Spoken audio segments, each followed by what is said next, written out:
हाथरस कांड जिसने एक बार फिर से देश को निर्भया कांड की खौफनाक वारदात के जख्मों से ताजा कर दिया है।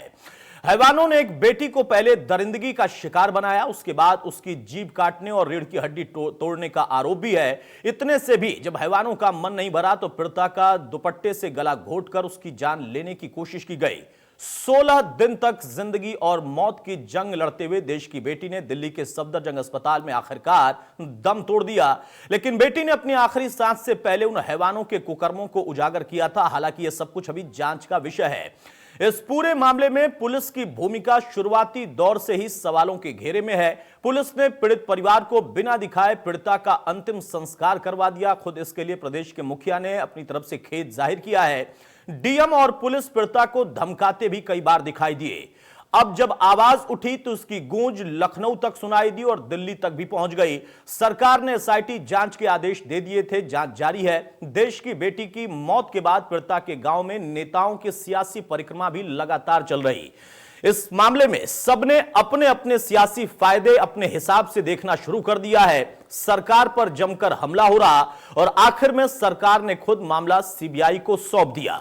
इन सबके बीच एक बड़ा खुलासा हुआ। हाथरस कांड के जरिए कुछ लोगों ने यूपी में जातीय और सांप्रदायिक जहर घोलने की कोशिश भी की। पुलिस ने अभी फिलहाल 4 संदिग्धों को गिरफ्तार किया है। इन सबके इतर हाथरस पीड़िता का केस लड़ने वाले वकील एक बार फिर से चर्चा में हैं। दरअसल दिल्ली के निर्भया केस की अधिवक्ता रही सीमा कुशवाहा हाथरस पीड़िता का केस लड़ने जा रही हैं। उनके सामने एक बार फिर से वही वकील होंगे जो कि उस वक्त निर्भया केस में उन आरोपियों के तरफ से थे, यानी एपी सिंह। एपी सिंह वही अधिवक्ता हैं जिन्होंने निर्भया गैंगरेप के आरोपियों का मुकदमा लड़ा था। आज हमारे साथ इस केस से जुड़े दोनों ही अधिवक्ता मौजूद रहेंगे, जिनसे हम जानेंगे कि असल में यह केस निर्भया केस से कितना अलग है या कितना समान है, और साथ साथ इसमें और क्या जो साजिश का आरोप लग रहा है उस पर उनका क्या कहना है। हमारे साथ एपी सिंह इस वक्त जुड़ चुके हैं। एपी सिंह, बहुत स्वागत है आपका इंडिया न्यूज पर। सबसे पहला मेरा यही सवाल, निर्भया केस में भी आप आरोपियों की तरफ से थे और इस बार हाथरस केस में भी आप आरोपियों की तरफ से हैं। यह क्या आपकी खुद की इच्छा है या फिर उधर से आपको हायर किया गया, आप तक उन लोगों ने संपर्क साधा तब आप इस केस से जुड़ रहे हैं?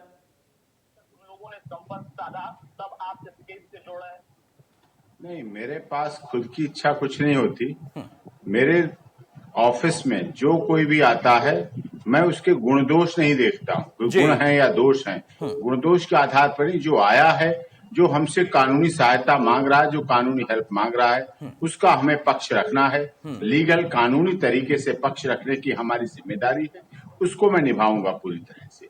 हाँ, इस केस में 8-10 दिन से लगातार वो लोग जो आरोपी पक्ष है, जिसे आरोपी पक्ष कहा जाता है, वो बराबर संपर्क में था।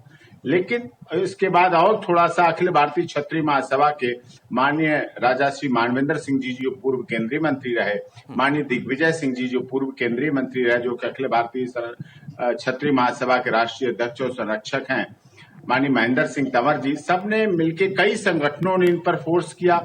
कई संगठनों की कई दिन तक मीटिंग हुई। उसके बाद इन्होंने हमें कहा कि फोर्स किया कि आप हमें ये केस लड़ें। क्यों?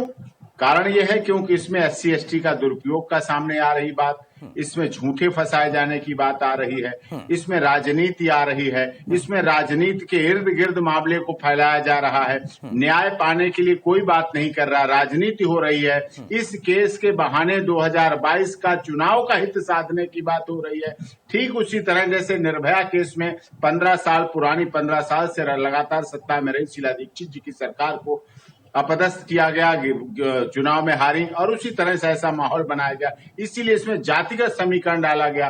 धर्म, देखिए, कोई भी केस जाति, धर्म, क्षेत्र, भाषा, संप्रदाय के आधार पर नहीं लड़ा जाता है। केवल न्याय होना चाहिए। नहीं, बिल्कुल एपी सिंह साहब, बिल्कुल कोई भी केस इन आधारों पर नहीं लड़ा जाता है और न्याय मिलना चाहिए, और न्याय दिलाने के लिए अधिवक्ता के तौर पर आप लोग कोर्ट के समक्ष अपीयर होते हैं। आपने कहा कि आपकी खुद की इच्छा नहीं है, और एक अधिवक्ता के तौर पर बिल्कुल मैं आपकी बात से सहमत हूं कि गुण और दोष देखकर आप केस नहीं लेंगे। ये अधिवक्ता का व्यवहार नहीं होता है। वो केस लड़ता है और फिर उसमें सबूत पेश होते हैं, गवाह आते हैं, ट्रायल होता है, उसके बाद उसमें फैसला आता है। एपी सिंह साहब, आपने कहा कि निर्भया केस में जैसा हुआ था वैसा यहां हो रहा। आपने शीला दीक्षित का उदाहरण दिया, लेकिन आपको नहीं लगता कि निर्भया केस, उसको भी आपने लड़ा, उसका नतीजा क्या निकला वो अलग बात है, लेकिन वहां पर जिस तरीके से शुरुआती दौर से ही जो आरोपी थे उनके बारे में सारी चीजें क्लियर हो गई थीं, उस केस में और इस केस में क्या कुछ डिफरेंस आपको नजर आता है? देखिए, उस केस में इन्वेस्टिगेशन ऑफिसर खुद में साफ तौर पे थे। उनका कहना था हमारी इन्वेस्टिगेशन साफ है, चार्जशीट साफ है, एविडेंस भी उनके हिसाब से, प्रोसिक्यूशन के हिसाब साफ थी। इसमें कुछ ऐसा नहीं है। इसमें रजिस्टर्ड होने के बाद उसमें एविडेंस की बात आई। एविडेंस कलेक्ट करने के बाद जब माँ ही, जो पीड़िता की माँ है, उसका बयान ही सबके सामने है, जिसमें वो कह रही है कि संदीप, जो कि उसका बेटा भी है, संदीप ने उसको मारा। भाई ने एक बहन को इसलिए मारा क्योंकि उसका गांव के लड़के से अफेयर था, बहुत समय से अफेयर था, पुराना अफेयर था, इसलिए उसको बहुत समय से अफेयर था, पुराना अफेयर था, इसलिए उसको दंडित किया। टेलीफोन का आदान प्रदान हो रहा था, ये सब चीज चल रही थी। विषय ये है, जब प्रेम था दोनों में तब कोई नेता SC ST करने नहीं गए। आज जब भाई ने अपनी बहन को दंडित किया तो उसके बदले पूरे केस को संदीप पे डालो और 3 लोग जो गांव के रहने वाले उनको डालो। और बड़ी बात आप कह रहे हैं, ये बड़ी बात आप कह रहे हैं। आपका क्या कहना है कि यहाँ पर प्रेम का एक मामला था और उसमें जो परिवार की लड़की थी जो दुनिया में नहीं है, उसके भाई ने उसको दंडित किया है, ये आप कह रहे हैं? लड़की थी जो दुनिया में नहीं है, उसके भाई ने उसको दंडित किया है। जी, यही है। गांव के कितने लोग हमारे पास आए, गांव के कितने लोग आके हमारे पास हाथ जोड़ के घुटने टेक के बैठ गए कि इसमें आप न्याय करिए। हम सबके सामने की बात है, इसमें पहले भी झगड़ा हुआ, पहले भी शिकायतें हुई, पहले भी ये सब हुआ और अब ऐसा किया जा रहा है। क्या ये सत्य नहीं है कि पीड़िता के भाई का नाम संदीप है? क्या ये सत्य नहीं है कि जो दूसरा लड़का संदीप है उसका नाम संदीप है? क्या ये नहीं है कि फोन का आदान प्रदान हुआ इन दोनों में? क्या ये नहीं है इनमें प्रेम प्रसंग था? क्या ये बात सच नहीं है? अगर ये बात सच ना हो तो बताएं आप। नहीं, ये मैं नहीं बता सकता सर, मैं आपसे पूछ सकता हूं, और इसमें सच क्या है झूठ क्या है ये आप लोग जब कोर्ट के समक्ष अपीयर होंगे तो वहां पर आप अपनी बात रखेंगे और उसका फिर फैसला कोर्ट को करना है, माननीय न्यायालय को करना है। हालांकि अब इस पूरे प्रकरण में खुद सरकार ने, सुप्रीम कोर्ट ने में भी अपनी बात रख दी है कि हम जो भी जांच कर रहे हैं, करवा रहे हैं, उसमें आपकी मॉनिटरिंग हो तो बेहतर है, आप मॉनिटर करिए, वो एक अलग पक्ष है। लेकिन जो आप यहां पर बात बता रहे हैं, अगर निर्भया केस से जोड़कर हम इसको देखें पी सिंह साहब, और आप दोनों अधिवक्ता, सीमा भी हमारे साथ बहुत जल्दी जुड़ जाएंगे, उसमें भी आप लोग आखिरी तक अपनी बात रखते रहे।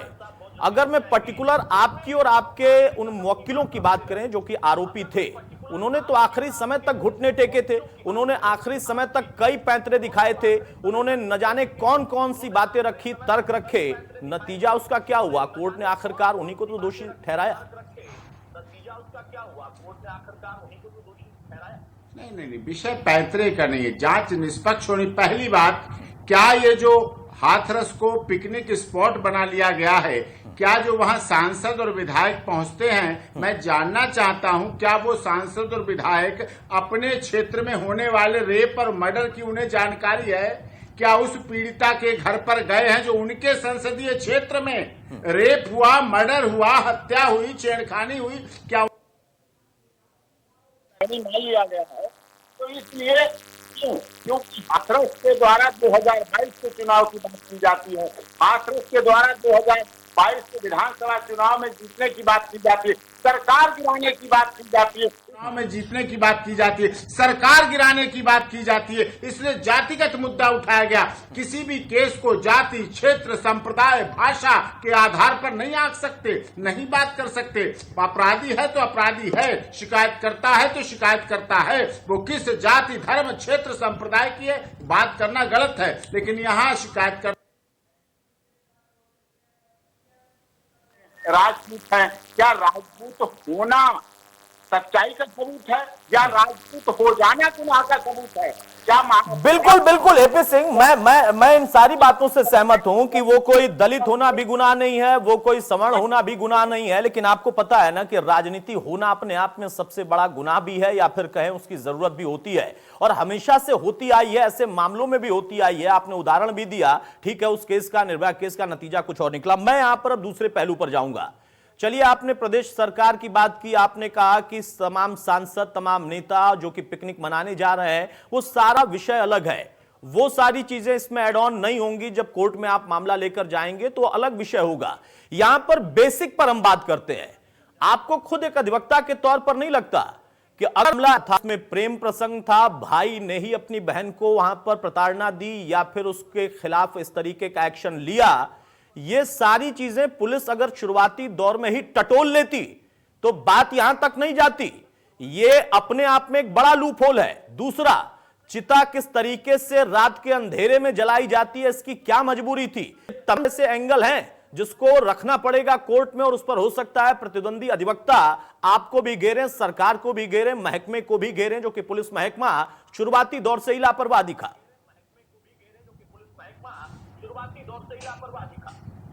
नहीं, पुलिस की लापरवाही अलग विषय है। देखो, पुलिस की लापरवाही यदि ना लगती तो माननीय उत्तर प्रदेश के मुख्यमंत्री जी योगी जी ने एसपी, डीएसपी सबको सस्पेंड किया। कहीं लापरवाही उन्हें लगी, निष्पक्ष जांच की प्रभावित होने का था, उन्हें सस्पेंड कर दिया। दूसरी बात, उन्हें लगा कि एसआईटी से जांच होनी चाहिए, एसआईटी गठित कर दी, तेज तर्रार ऑफिसर बनाए गए, उत्तर प्रदेश के निष्पक्ष ऑफिसर बनाए गए जो जांच कर रहे थे। उसके बाद भी माननीय योगी जी को लगा कि इसमें और अधिक जांच की जरूरत है। उन्होंने तुरंत बिना विलंब किए हुए सेंटर को लिखा कि इस केस की सीबीआई जांच कराइए। आप सीबीआई जांच के लिए अनुशंसा की, रिकमेंडेशन की। इससे पता चलता है कि प्रदेश का मुखिया तो चाहता है निष्पक्ष जांच हो, धर्म क्षेत्र से कोई मत नहीं है, तो उस पर विश्वास तो आपको करना पड़ेगा। आप जांच एजेंसी पर भरोसा नहीं करना चाहते। जो संदेहास्पद 4 थे उन्हें जुडिशियल कस्टडी में भेज दिया गया, जेल में भेज दिया जाए। अब जेल में भेजते ही आप फांसी क्या कांड का चाव देके प्रेशर हैदराबाद कांड कर चाहते हैं, विकास दुबे जैसा कांड कराना चाहते हैं, इतना प्रेशर बना लो। आप जांच पर भरोसा करिए, जांच होने दीजिए, चार्जशीट दीजिए, कोर्ट में पहुंचने दीजिए, जज के सामने और क्रॉस एग्जामिनेशन और प्रोसीडिंग चलने दीजिए, फिर आगे देखिए आगे क्या होता है। ठीक है, आगे देखेंगे क्या होगा। बिल्कुल, आप हमारे यहाँ न्यायिक प्रक्रिया है और उसकी एक अलग प्रोसीजर होती है, उसकी एक अलग व्यवस्था होती है, उस प्रोसीजर में जाने चाहिए।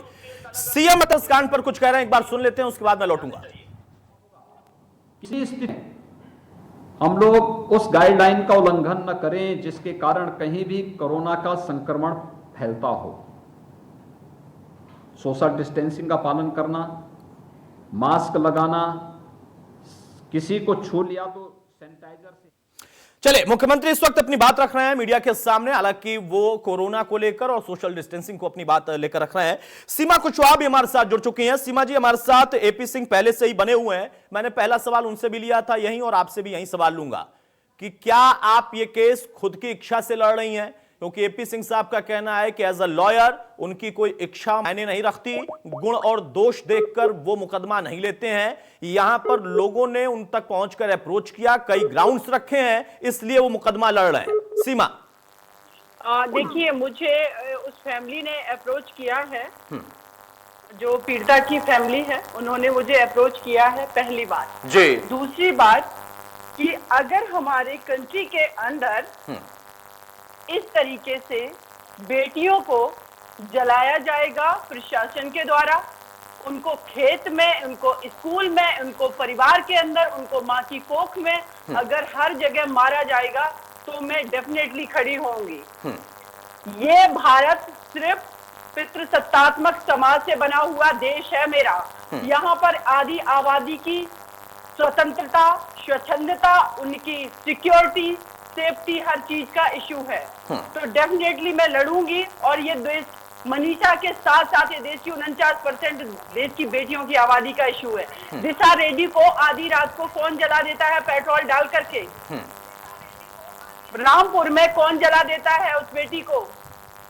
आजमगढ़ में क्या होता है, मेरे पास ललितपुर का केस है, पड़ोसी 15 साल की बच्ची के साथ रेप करके कैरोसिन डाल के जलाता है, 1 महीने तक गिरफ्तारी नहीं होती है। ये हमारे समाज की बुराइयां हैं, और ये बुराइयां क्यों पनपी, इस पर तो विचार करना ही होगा। बिल्कुल विचार करना होगा सीमा जी।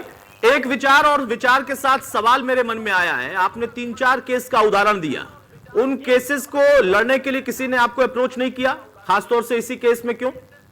मुझे ललितपुर केस आप पता कीजिए, उनके परिवार ने मुझे अप्रोच किया, उस परिवार कई और केसेस का आपने जिक्र किया सीमा जी, क्योंकि एपी सिंह का ये कहना है, मैं इसलिए पूछ रहा हूं ये सवाल कि इसमें एक पॉलिटिकल एंगल है। क्या आपको भी लग रहा है कुछ ऐसा एज अ लॉयर महसूस हो रहा है? पीड़ित परिवार को न्याय दिलाना तो आपका मकसद है और उन्होंने अप्रोच किया है, वो आपका अधिकार भी है, लेकिन उसके अलावा आपको भी लग रहा है क्या कि इसमें कोई पॉलिटिकल एंगल है? अगर कोई पॉलिटिकल एंगल है भी तो मुझे उससे कोई भी मतलब नहीं है। मुझे पीड़िता से मतलब है कि जो इस दुनिया में नहीं है, जिसकी दर्दनाक मौत हुई है, जिसके साथ रेप किया गया है, और उसके बाद में प्रशासन ने उसको सम्मान पूर्वक इस दुनिया से विदा होने का भी मौका उसके परिवार से छीन लिया। मेरी लड़ाई सिर्फ है, जिसको राजनीति करनी है वो करें।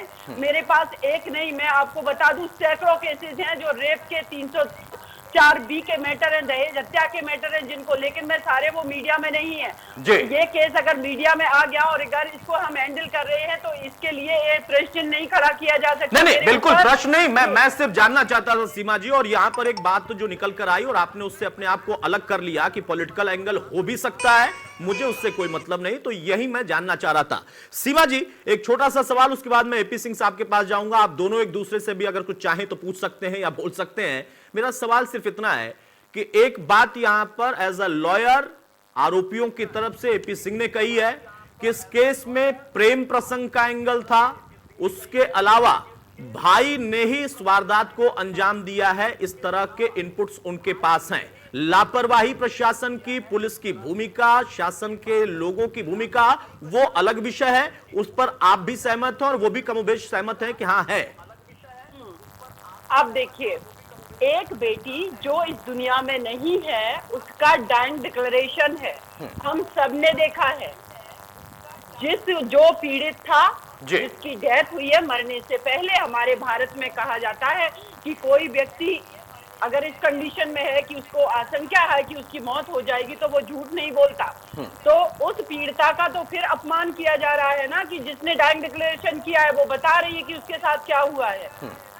दूसरा एंगल कहां से आ रहा है? और अगर कोई एंगल आ रहा है कि वो लोग निर्दोष हैं, तो अब इन्वेस्टिगेशन हो रहा है ना, ट्रायल भी होगा ना, उसके बाद सारी चीजें क्लियर हो जाएंगी। मेरा उद्देश्य ये कभी नहीं होता है कि जो निर्दोष हैं उनको हम सजा दिलवाएं। मेरा उद्देश्य होता है कि जो अपराधी हैं उनको सजा मिले, और इसके लिए एक केस फाइट किया जाएगा कोर्ट। बिल्कुल बिल्कुल सीमा जी, और यही उद्देश्य दोनों ही अधिवक्ताओं का है। आप भी चाहती हैं कि जिन्होंने अपराध किया है उनको सजा मिले, और एपी सिंह भी यही चाहते हैं कि जो असल सच है और जो अपराधी हैं उनको सजा मिले, किसी निर्दोष को नहीं। एपी सिंह साहब, आपने जवाब सुन लिया। चूंकि निर्भया केस से इसकी तुलना की जा रही है, आपने कहा कि वहां पर भी मामला पॉलिटिकली उठाया गया था, शीला दीक्षित सरकार का आपने उदाहरण दिया, यहां पर भी आप 22 से इसको जोड़कर देख रहे हैं, छोड़ दीजिए। लेकिन उस केस के बाद ही कुछ अमेंडमेंट्स हुए, और अमेंडमेंट 13 में जो चीजें एड ऑन कर दी गई हैं, वहां से रेप का दायरा बढ़ जाता है कि अगर कोई लड़की इस तरीके से अपना बयान देती है तो उसको आधार मानकर आगे मुकदमा हो जाए। ये डाइंग डिक्लेरेशन एक पॉइंट है जिसको सीमा जी कह रही हैं, उसको क्या आप खारिज कर देंगे? उसने बयान दिया है। इन्वेस्टिगेशन होने दीजिए, पूरी इन्वेस्टिगेशन हो जाए, चार्जशीट तैयार हो जाए। अब तो अच्छी बात, पहले लोकल पुलिस बनाती इन्वेस्टिगेशन और चार्जशीट करती, फिर एसआईटी की जिम्मेदारी बनी, अब तो सीबीआई की जिम्मेदारी हो जाएगी। अब सीबीआई बिल्कुल दूध का दूध पानी का पानी करेगा। इंतजार कीजिए, समय आने दीजिए, चार्जशीट आने दीजिए, चार्जशीट को फिर कोर्ट में पहुंचने दीजिए, सब कुछ आपके सामने होगा, बिल्कुल पारदर्शी काम होगा। योगी जी के शासनकाल में गलत नहीं किसी के साथ होगा। नहीं, गलत अगर नहीं हुआ होता तो मामला इतना नहीं बढ़ता सर, गलत तो हुआ ही है। खुद योगी जी ने खेद यहां तक भी जाहिर किया है, उनका कहना था कि हाँ, जो अंतिम संस्कार की प्रक्रिया रही वो अपने आप में खेदजनक है। आप कह रहे हैं कि जांच होने दीजिए, बिल्कुल जांच होने दीजिए, कोर्ट के समक्ष आप लोग जाइए, अपनी बात रखिए, गवाह लाइए, सबूत दीजिए, ट्रायल करिए, क्रॉस क्वेश्चनिंग करिए, सब कुछ करिए। आपने जो एक बात यहां पर कही है उसमें महत्वपूर्ण बात यह है जो मैं आपसे जानना चाहता हूं, और यही सवाल सीमा जी से होगा। सीबीआई अब इसमें इन्वॉल्व है, क्यों आखिर पीड़ित परिवार सीबीआई जांच से इनकार कर रहा है? इसका क्या मतलब है? पीड़ित परिवार सीबीआई जांच से इनकार इसलिए कर रहा है क्योंकि सीबीआई सच्चाई को सामने लाएगी, सब कुछ सामने लाएगा, बिना किसी दबाव के, बिना किसी सांसद के, बिना किसी विधायक के, बिना किसी जातिगत समीकरण के, बिना किसी राजनीतिक समीकरण के, सब कुछ सामने लाएगा। वो नार्को टेस्ट भी कराएंगे, पॉलीग्राफी टेस्ट भी कराएंगे, सारे टेस्ट कराएंगे, सब जांच होगी, इलेक्ट्रॉनिक एविडेंस भी कलेक्ट होगी, फिजिकल एविडेंस भी कलेक्ट होगी, सब कुछ होगा, सब सामने आएगा। विश्वास रखिए, हम तो कहते हैं सीबीआई से भी बड़ी एजेंसी जांच करा लीजिए और जो भी इन्वेस्टिगेशन के पार्ट हैं, टूल्स हैं, वो सब प्रयोग कीजिए। सीमा जी, यही सवाल आपसे, सीबीआई से आखिर क्यों इनकार कर रहा है पीड़ित परिवार? अब आरोपी पक्ष ये कह रहा है कि नहीं भाई, आप सीबीआई से ही जांच कराइए और आप करा चाहें तो किसी और से भी अच्छी एजेंसी से करा दे। कोर्ट में अभी सरकार ने भी कहा है, सुप्रीम कोर्ट में, कि आप मॉनिटर करिए, हम भी चाहते हैं कि सच सामने आए। पीड़ित परिवार को क्यों भरोसा नहीं सीबीआई पर? पीड़ित परिवार को भरोसा नहीं है। उनका कहना है कि इस केस की जो जांच है वो न्यायिक जांच हो, न्यायालय तो सरकार ने भी कह दिया। तो अब जब सरकार ने भी बोल दिया है तो न्यायिक जांच पर उनको अगर ज्यादा भरोसा है तो इसमें कोई विरोध का सब्जेक्ट तो हो नहीं सकता है। एसआईटी ऑलरेडी जांच कर रही है। अब जब ये मुद्दा जो है, जो ये क्राइम हुआ है, ये एक दलित बेटी के साथ हुआ है, तो SC ST एक्ट भी लगा है, SIT का गठन हुआ है, उसमें SC ST जो पर्सन है वो भी है, उसमें मेंबर है, एक लेडी भी मेंबर है उसमें। तो वहां पर भी फेयर तरीके से इन्वेस्टिगेशन होने के ज्यादा चांसेस हैं SIT में, और जो कि स्टेट लेवल के ऑफिसर्स वहां पर कर रहे हैं इन्वेस्टिगेशन। लेकिन उसके बाद भी अगर सीबीआई को दिया जा रहा है, जो कि दोषियों की बात मान करके दिया जा रहा है, जो दोषी हैं, और मुझे लगता है कि किसी भी नहीं, दोषी अभी नहीं है। आप एज अ लॉयर ये कैसे कह सकती हैं? अभी वो आरोपी है मैडम। अरे माफी चाहूंगी। हाँ, बिल्कुल मैम, अभी वो दोषी नहीं है, अभी वो आरोपी है। बाई चांस निकल गया। कोई बात नहीं। सीमा जी, आपने कहा कि ये दलित समाज से जुड़ा मामला है। AP सिंह यही बात कह रहे हैं कि असल में यहां पर SC ST के दुरुपयोग का भी एक एंगल है। क्या इस विषय पर आपको जानकारी है? ऐसा कुछ है क्या इसमें? आपने इस पर भी अपनी तैयारी कर ली है, ड्राफ्टिंग की है?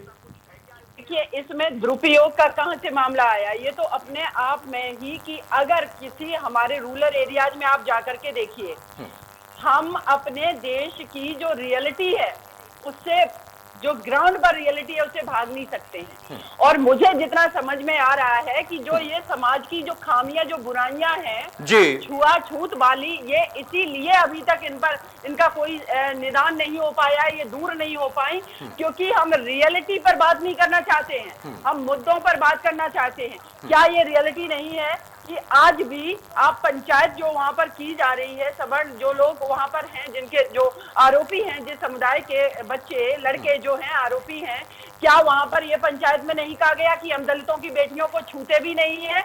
आप बताइए, 21st सेंचुरी में ये आप पंचायत में बोल रहे हैं? ये देखिए कुरीति है सीमा जी। इस कुरीति से तो आप सब लड़ रहे हैं, हम सब लड़ रहे हैं, और लंबे समय से हमारे पूर्वजों ने भी ये लड़ाई लड़ी। और ऐसा नहीं है कि उस समाज के लोगों ने, उसी समाज के लोगों ने भी उस समाज के लिए लड़ाई लड़ी है। उन सारे प्रकरणों को हम तो यहाँ पर खेदजनक ही मानते हैं। सीमा जी, समय थोड़ा कम है, मैं माफी चाहूंगा, बहुत संक्षेप में कुछ आपसे कमेंट चाहूंगा। आपने कहा है कि एक लड़की जो कि दुनिया में नहीं है और उसने बयान दिया है, उस बयान के अमेंडमेंट के बाद बहुत मायने हैं। उसी बयान पर मैं एक सवाल चाहूंगा। वो बयान भी 3 अलग अलग तरीके के हैं, पहला कुछ है, दूसरा कुछ है, तीसरा कुछ है। यह भी तर्क रखा जा रहा है कि पुलिस का कहना है कि पहले दिन यह आरोप लगा था, हमने ये मुकदमा किया, फिर यह आरोप लगा, हमने वो भी ऐड ऑन किया, फिर यह आरोप लगा तो हमने वो भी ऐड ऑन किया। क्या वो बयान 164 के हैं? क्या वो बयान पुलिस ने लिए हैं? हमारी इस केस के, हम इस केस को शुरुआत से नहीं कहेंगे, 26 सितंबर से ही फॉलो कर रही थी मैं इस केस को। इस केस में जो 20 तारीख को CO जो अपॉइंट किए गए थे इसके स्पेशली इस केस का इन्वेस्टिगेशन करने के लिए, ब्रह्म सिंह, उनसे मैं कांटेक्ट में थी, मैं सारे अपडेट्स ले रही थी। इस बेटी का स्टेटमेंट भी नहीं लिया। पुलिस कैसे दावे कर रही है कि लड़की ने अलग अलग स्टेटमेंट दिए हैं। उसका 164 का स्टेटमेंट भी नहीं ये लोग ले पाए 15 दिन के अंदर, और उस बेटी की डेथ हो गई है। किस आधार पर एपी सिंह, इसी का काउंटर जवाब सर, क्लोजिंग जवाब दीजिए। पुलिस अगर ये तर्क रखेगी या आप इस ग्राउंड को वहां पर रखेंगे तो वहां पर सीमा जी का क्या जवाब होगा, आपने सुन लिया है।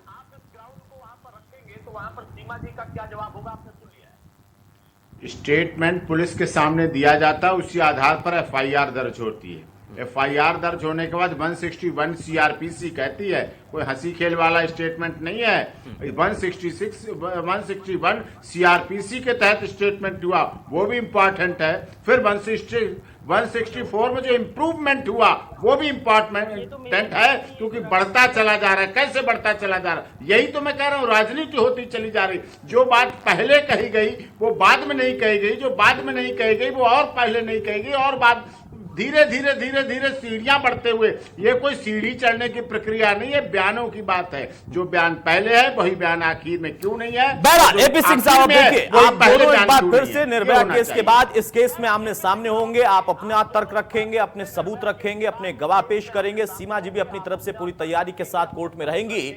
अब कोर्ट को फैसला करना होगा, लेकिन वाकई इसमें सच क्या है। प्रेम प्रसंग भी है तो उसके बाद की सच्चाई क्या है। फिर उसके अलावा इसमें कई और चीजें आ रही हैं कि SC/ST एक्ट का दुरुपयोग हो रहा, उसके साथ साथ इसमें राजनीति हो रही, और असल मकसद 2022 का चुनाव है। उससे भीतर अब तो बात आ गई जातीय हिंसा या फिर सांप्रदायिक हिंसा, दंगे फैलाने तक की। बहरहाल अब कोर्ट में ही आप लोगों को आमने सामने होना होगा और वहीं पर अपनी आप दलीलें रखेंगे। कितना कंसीडर होगा वो हम देखेंगे। बहुत शुक्रिया सीमा कुशवाहा आपका, बहुत शुक्रिया एपी सिंह आपका। तो हाथरस प्रकरण के दो अधिवक्ता, आरोपी पक्ष के भी और पीड़ित पक्ष के भी, उन्होंने अपनी बात रख दी है और उनका कहना है कि बहुत सारे लूप होल्स हैं दोनों के ही खिलाफ। नमस्कार।